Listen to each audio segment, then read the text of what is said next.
아멘. 사람이 인생을 살면서 가장 슬프고 고통스러울 때가 언제일까요? 서양 사람들의 답변은 배우자가 죽었을 때입니다. 동양 사람들의 답변은 배우자가 아니라 누구일까요? 자녀가 죽었을 때입니다. 이스라엘 백성들도 이 동양 사람들의 견해에 가깝습니다. 자녀가 죽을 때 가장 슬퍼합니다. 자녀가 부모 앞에서 마지막 눈을 감을 때 부모는요, 견딜 수 없어 합니다. 때로는 정신을 잃고 기절을 하기도 합니다. 똑같이 자녀의 죽음을 경험하지만 더 힘든 경우가 있습니다. 그것은 자녀가 남들이 인정하기에 부모에게 불효를 한 경우입니다. 그래서 평소에 부모의 마음을 오랫동안 많이 상하게 하는 경우, 그때는 똑같이 자녀가 눈을 감더라도 그 부모는 더 힘들어합니다. 그런 자녀의 죽음 앞에서 부모는요, 이 슬픔을 넘어서 극심한 고통을 느끼며 통곡을 하게 되지요. 그렇게 아파하는 모습과 또 통곡하는 소리를 들으면서 주위에 있는 사람들이 그 누구도 위로를 할 수가 없습니다. 그 어떤 말이나 행동도 일단은 위로가 되지 않습니다. 그만큼 아프기 때문입니다.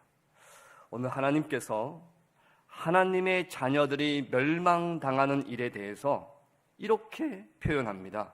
4절에요. 나는 슬피 통곡하노라.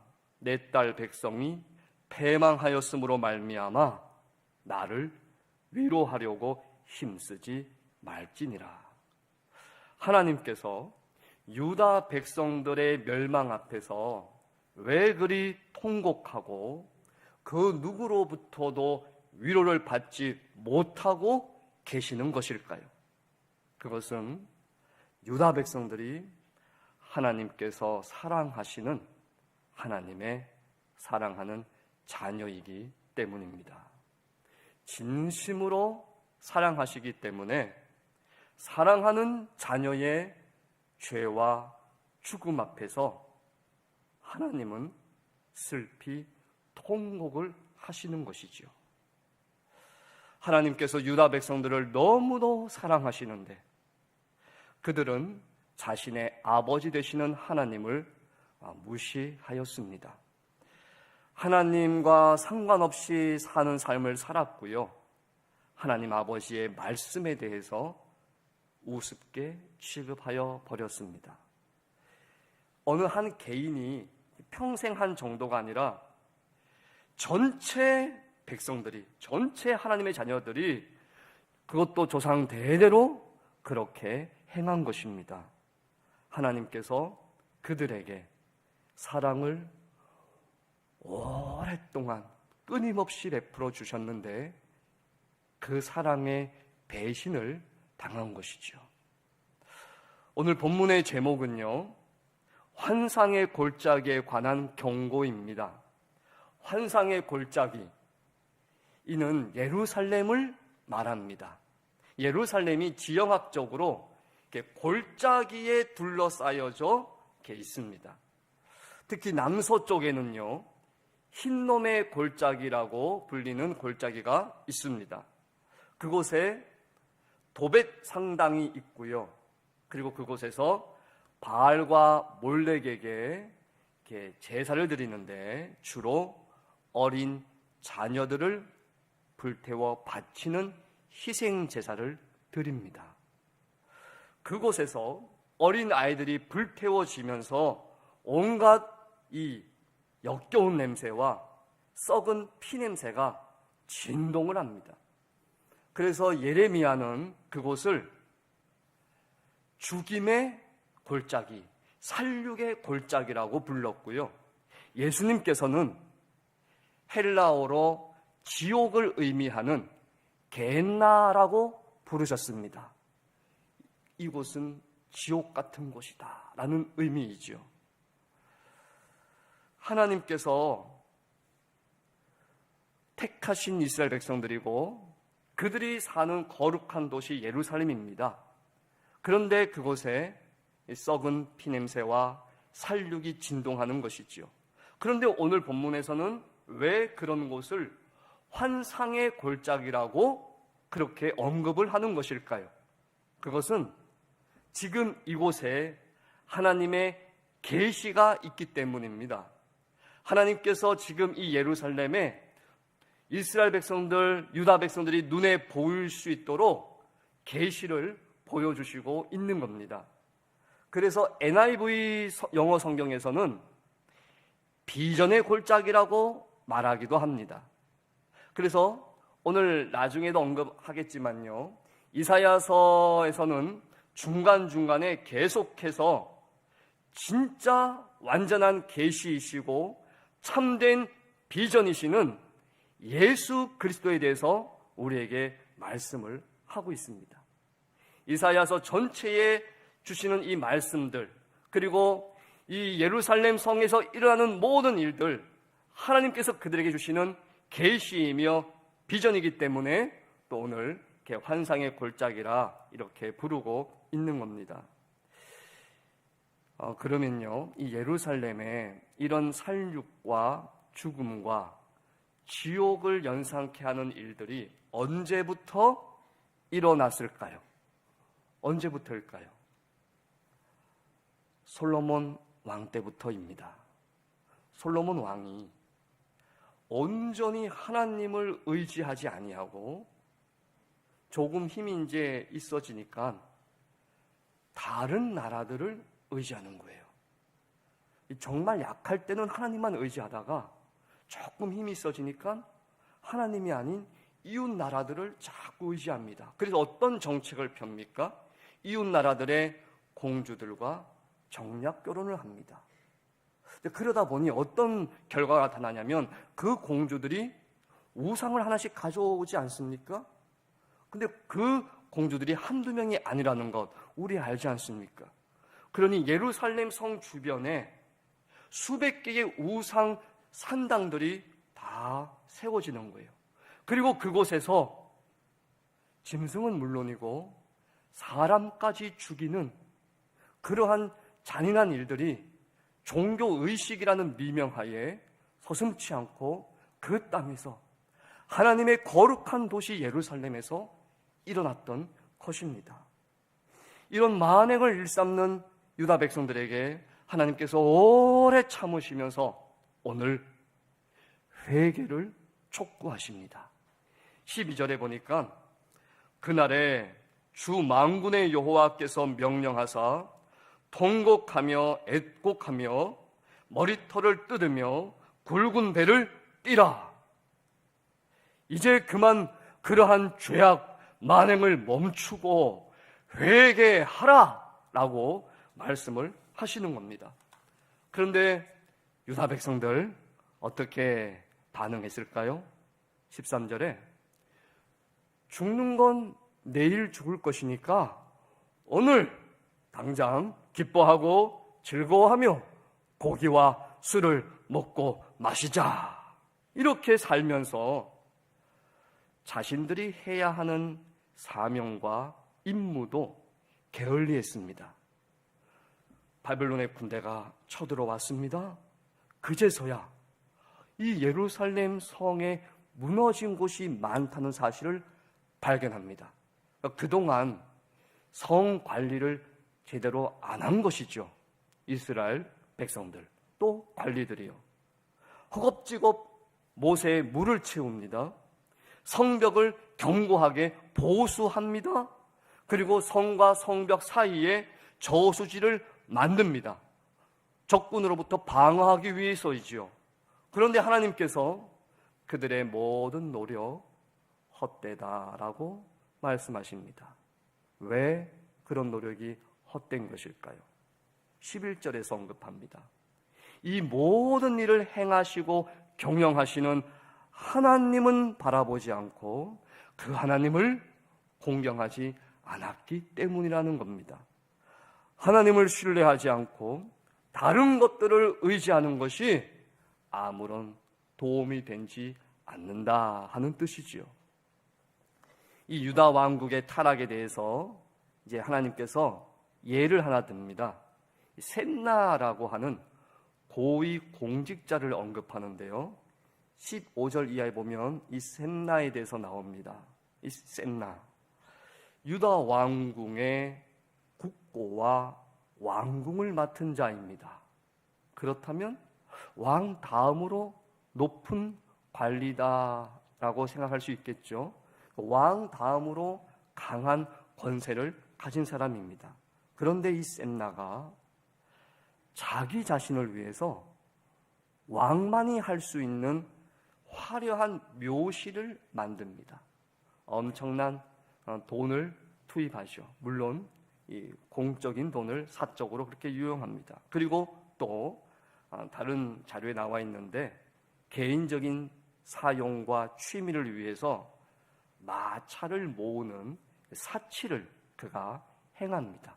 요즘식으로 말하면 차를 수백 대 모으는 그런 이 취미 아닌 취미, 사치를 행하고 있었다 하는 것이죠.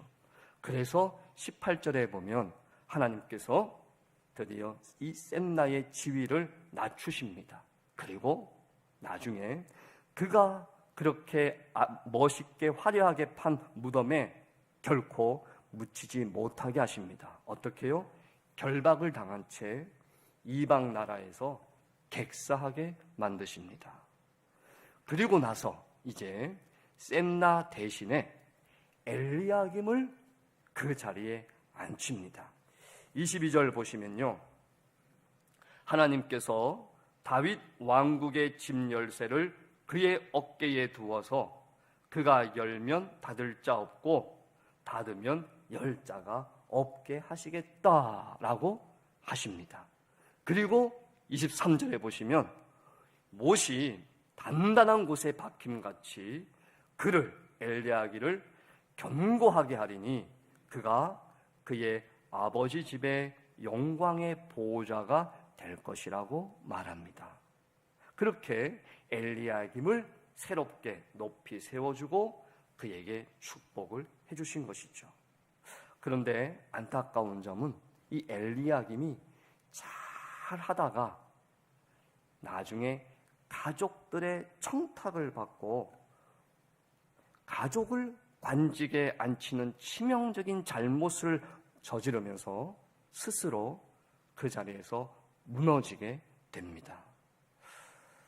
그렇게 해서 25절 말씀처럼 만군의 여호와께서 이르시되 그날에는 단단한 곳에 박혔던 못이 사그리니 그 못이 부러져 떨어짐으로 그 위에 걸린 물건이 부서지리라 하셨다 하라. 이 말씀대로 엘리야김과 또 유다 백성들에게 임한 것입니다. 이 엘리야김에 대해 하신 말씀에서 우리가 오늘 알아야 할 것이 있습니다. 다윗의 집의 열쇠를 그의 어깨에 두리니 열면 닫을 자 없겠고 닫으면 열 자가 없겠다라고 하셨는데요. 이 말씀 요한계시록 3장 7절에 보면 예수 그리스도에 대해서 말씀하시면서 그대로 표현합니다. 이 하나님 집의 권세가 누구에게 있느냐? 예수 그리스도에게 있다는 겁니다. 하나님이 다스리는 이 모든 세계, 그 세계를 좌우하시는 그 권세가 예수 그리스도에게 있다 하는 것이지요. 그래서 셋나와 엘리야김은 부족하였고 실패하였지만 진정한 통치자 되시고 권세가 되시는 예수 그리스도를 바라보라 라는 것을 오늘 이사야서에서 말씀하고 있는 것입니다.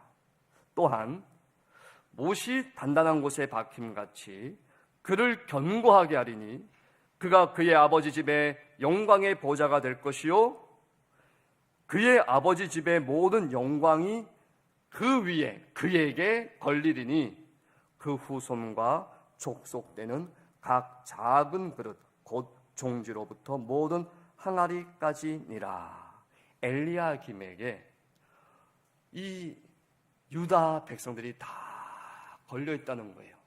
엘리야김이 유다 백성들의 그 삶을 책임지는 역할을 하게 되었다 하는 것으로 볼 수 있습니다. 이 말씀 역시 예수 그리스도를 소망하게 하는 말씀입니다. 예수 그리스도께서 단단한 곳에 박힌 목과 같이 되어서 그렇게 견고하여서 하나님께 영광이 되고 하나님의 백성들이 그 예수 그리스도 위에 걸려있게 된다 하는 것이죠. 셈나나 엘리야김은 이 사람이고 연약한 인간이고 죄성을 가진 사람입니다. 그래서 온전히 책임을 감당할 수가 없는 것이죠.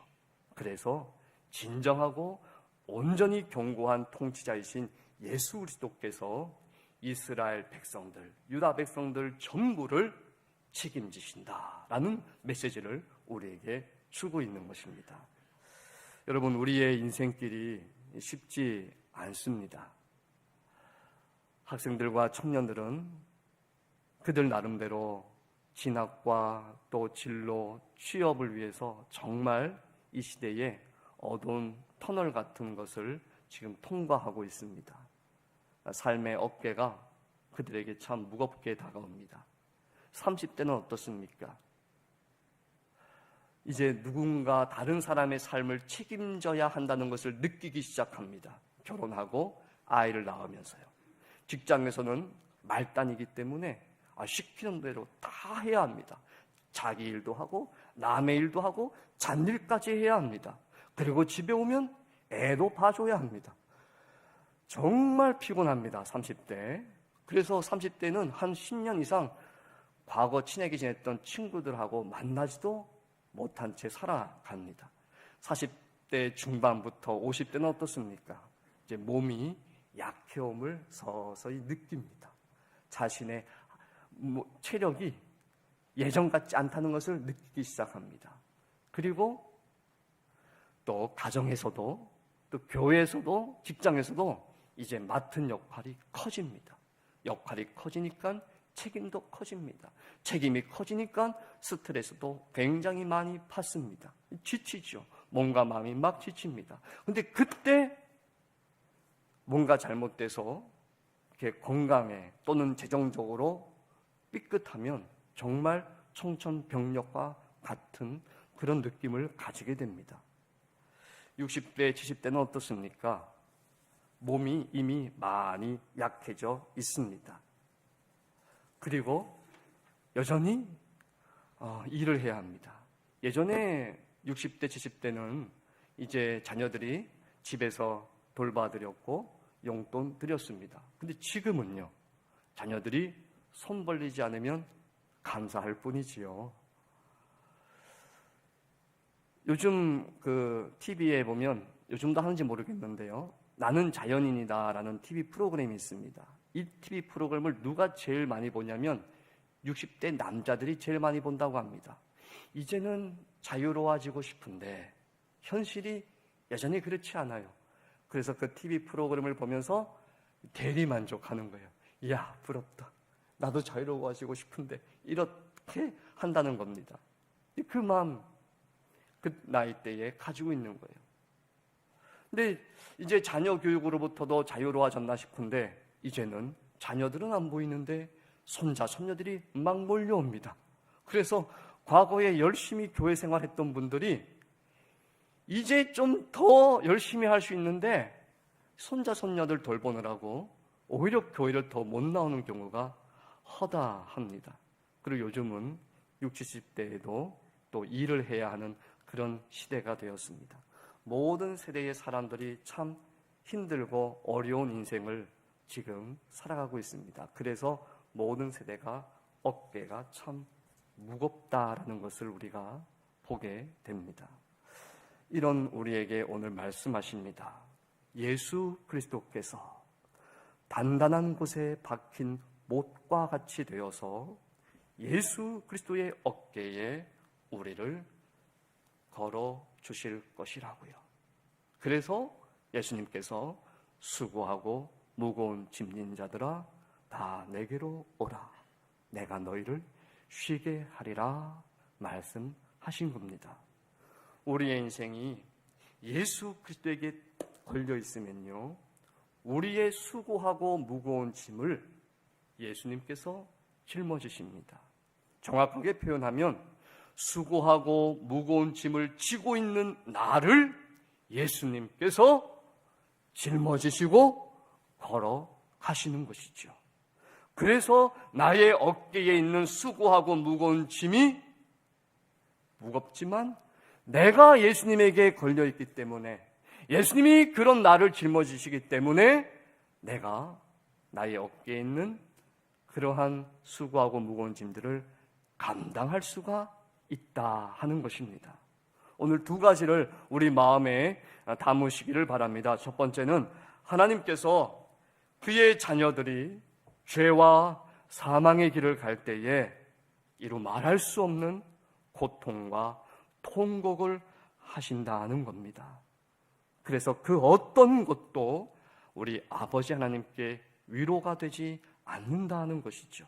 왜냐하면 그만큼 우리를 사랑하시기 때문입니다. 환상의 골짜기에 관한 경고를 통해서 하나님의 자녀들이 죄와 사망의 길로 갈 때에 슬피 통곡하시는 그 아버지 하나님을 우리가 생각하시기를 바랍니다. 우리를 향한 하나님 아버지의 그 깊고 뜨거운 사랑을 마음의 시간 간직하시기 바라고요. 그 하나님 아버지의 사랑 앞에서 믿음의 길을 걸어가는 우리 성도님들 되시기를 바랍니다.